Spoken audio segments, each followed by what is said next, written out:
In this video, I'll be showing you how to fix the Wi-Fi disconnects frequently in Windows 11. It's a very simple method, so if you find this video helpful, be sure to drop a like and subscribe. But anyways, the first thing that you want to do is head on over to your network connections.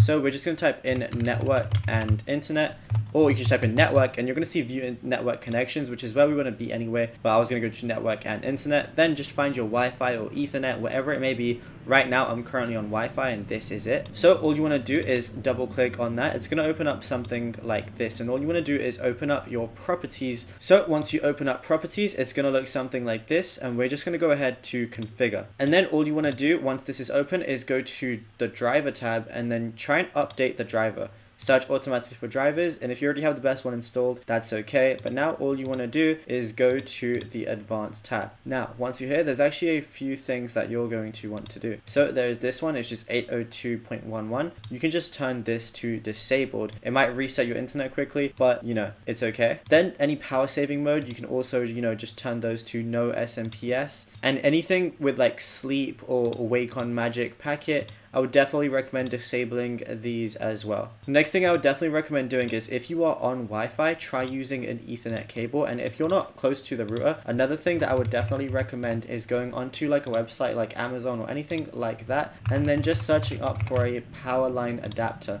So what this is, as you guys can see on screen right now, power line adapter is basically like, whenever you buy one, you actually get two different things. So one of these goes plugged in near your router, and then the Ethernet wire over here gets plugged into your router. Now this one, regardless of whatever room you're in, you plug this near your PC or console, and then the Ethernet from this one goes into, again, your PC or console. It's the closest thing you're going to get to a wide connection, and it's personally what I use, and I have 1 GB speeds, and I'm able to get consistently like 1 GB whenever I'm using a power line adapter. Just make sure the one you get can actually handle the speeds that your package provides.